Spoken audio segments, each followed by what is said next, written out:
Welcome everyone to today's watercolor tutorial, the first of spring. It's not quite spring here yet, but it's definitely on its way. I decided to call this Beneath Open Skies. This was inspired by a photo that my husband took last March in Medway, Maine, of the Penobscot River. So hopefully you've had time to read through the written portion of this tutorial, and I do hope that you'll check out my newsletter as well. We're going to get started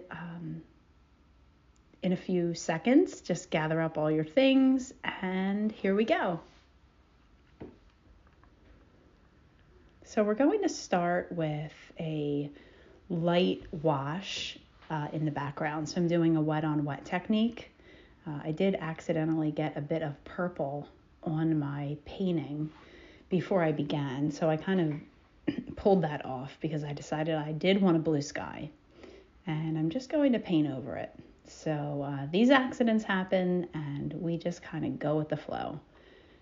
You can see the water just really spreading beautifully on that wet paper. And I'm just using some cerulean, ultramarine, whatever blues you have, you could try today. Or maybe you want to go for something different and create more of a sunrise or sunset using some of your warm colors, reds, oranges, pinks. So just going right down to that line there.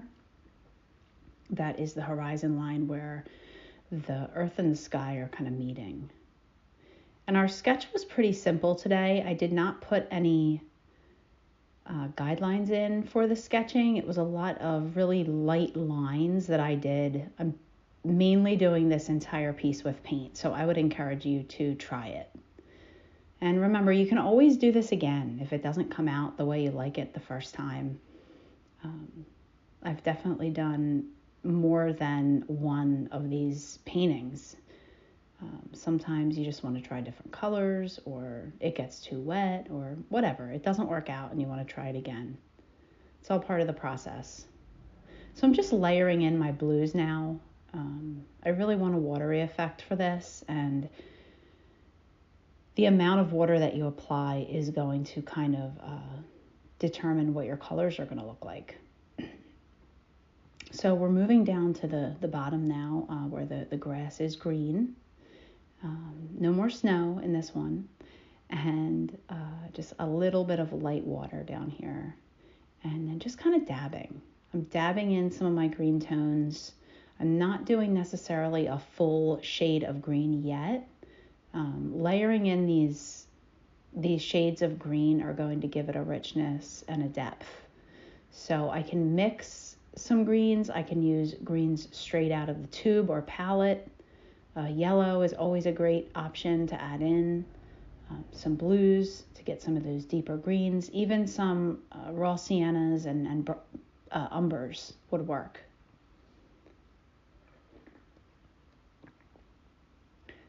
So I did do some staggering wooden posts for the fence here. And that's probably maybe the most difficult part of the drawing. And to make them look like they're going back into perspective, we needed to make them gradually smaller. And, see, I dropped my dish on my blue, and now I've got yellow there, so I've got to cover that up too. Go with the flow, right? Just adding some deeper shades of blue here to cover it up a bit. It won't really be noticed when we're finished. Some purple. Maybe I'll go back into it again later after it's had a little time to set and dry. I don't edit these videos, so you all are really seeing what's happening in real time. So I do make mistakes, as any human does, and you're getting to see them all here. So here we go with our fence posts. I'm just letting them get tinier as they go off in the distance. I'm not worrying too much about the shape of them. right now. I can always fill in later and make them more squared off. But right now I'm just kind of dabbing my browns in, and I can add other colors too. So raw sienna, maybe some ochre, some umber, and then I will eventually go in for some neutrals and some grays to darken up some portions of it. So the thing about going back into space is that things are not only getting smaller, they're getting lighter. So we have atmospheric perspective starting to occur. And the ones in the front are going to be our darkest fence posts. And then as they recede into space, they're becoming lighter. I'm drawing some slanted wooden slats that are holding the fence.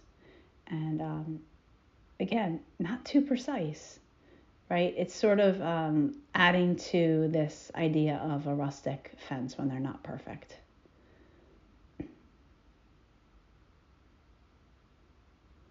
You might surprise yourself and do something you really love if you just let go a bit, right? That's what I always find with watercolor. It's kind of magical just on its own. So I'm using some of those neutrals and grays, and I'm mixing them maybe with the sienna or the umber. I'm just filling in a bit. And I will go back into this after the tutorial ends for a few minutes. I usually always do that just to clean up things a bit. It's hard to squeeze it all into a short tutorial. So, take your time here. Just pause it, go slowly, whatever you need to do. So I'm adding some bits of more defined grasses here in the front of the fence. Just using my varying shades of green and layering it on top of what is already there.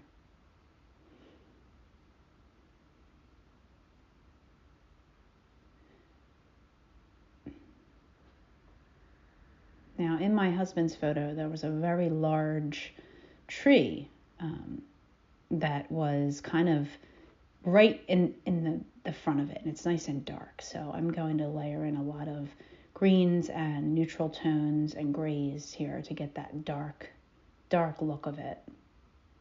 And again, just letting this paint do its thing. It's already pretty wet here, so it's just going to spread out.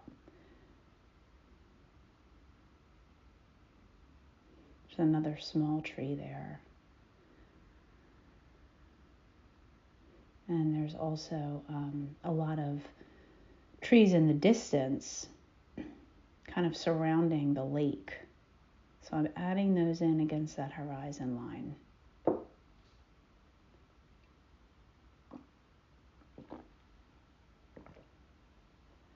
I'm just thinking about the darkest spot being at the bottom. And using those really dark colors at the bottom is going to ground things. So we can do it around the fence post. We can do it at the base of trees.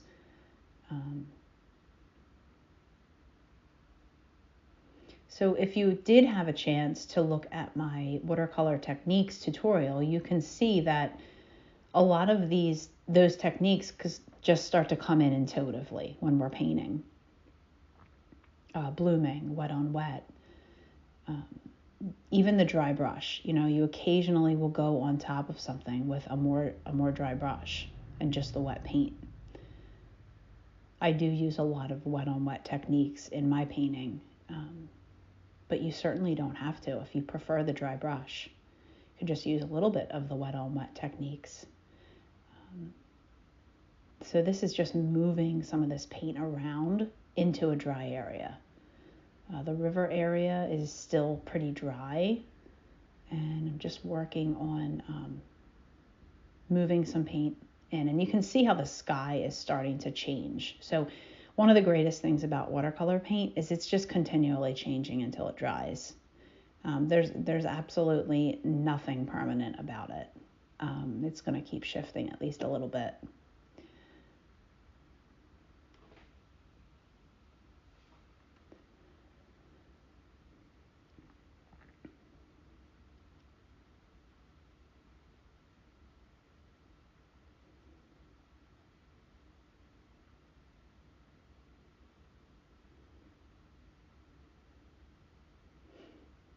moving some of that paint that dripped and going back in on top with some of those other blues. So once it begins to dry, I can layer it in.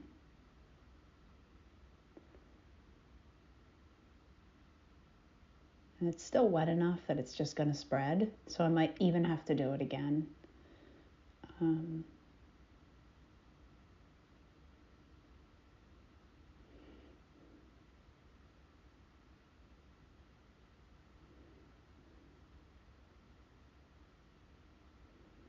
Starting to go right into the river area, and I did not do any wet on wet here. I just used my wet brush on the dry paper, so more of a wet on dry technique, and it will start to blur in a bit naturally, and that's okay. It is the nature of watercolor, but to keep that from happening so much, I'm just not wetting it first. So going in with my grays and my cerulean blue, I'm adding in some shadows, keeping it really soft and light. It's hard to do this. Sometimes we tend to load our brushes a lot, and that's good for some areas, of course. Things like water, I've found less paint goes a long way. So I'm just going to add a little bit of reflection up near the tree line, but I am going to keep it more of a less colored area of the painting. And I've left that spot over by the tree bare because I want to add a little tree trunk. So I did not put any water there yet.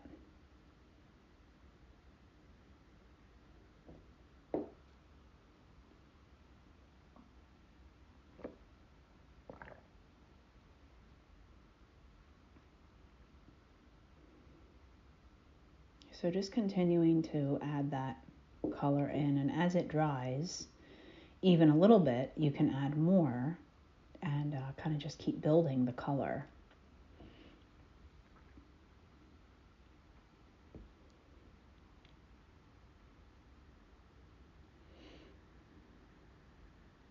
Go back into my grass area and also my tree a little more, and get some more layered in tones here of the ochres and the greens, and maybe even adding in some browns there.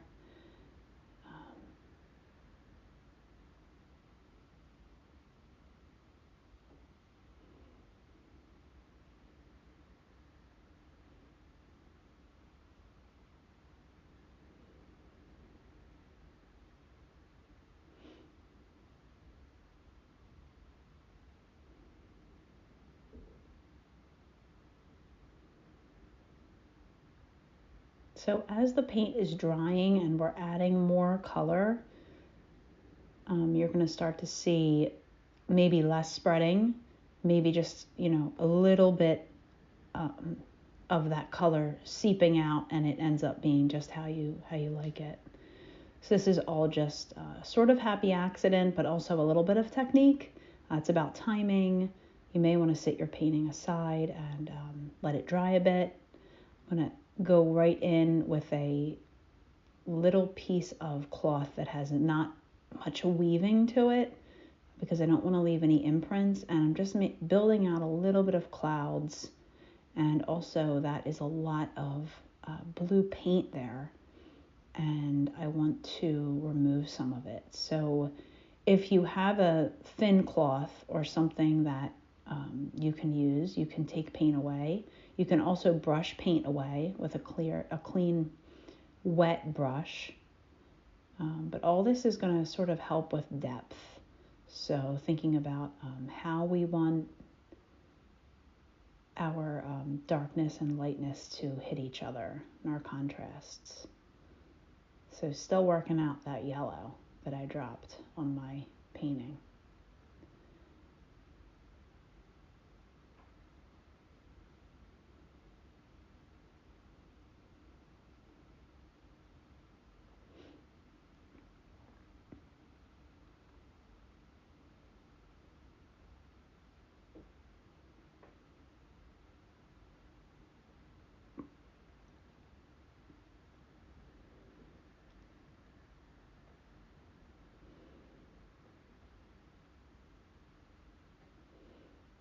I'm going to add in the tree trunk now, and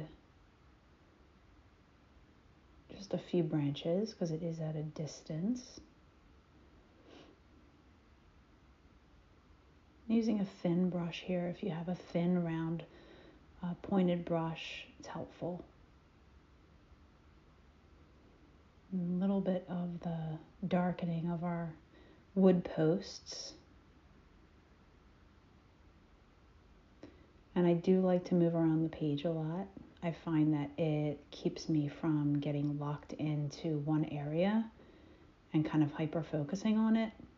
So I do a lot of moving.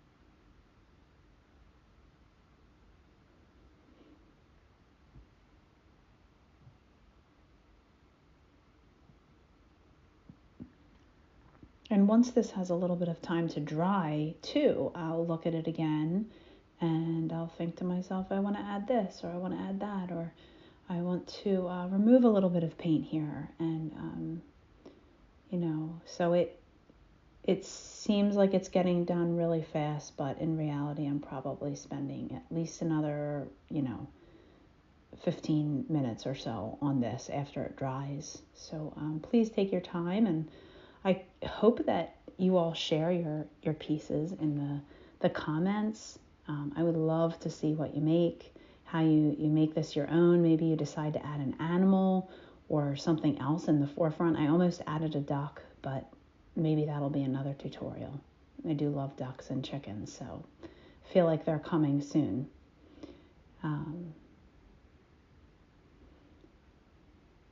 So please leave your comments and share this if you want with somebody that you think would like to paint and try it.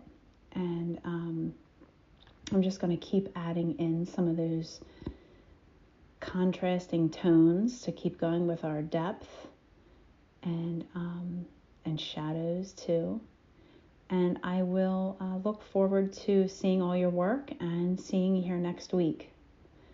Thanks so much for being here. Appreciate you all very much.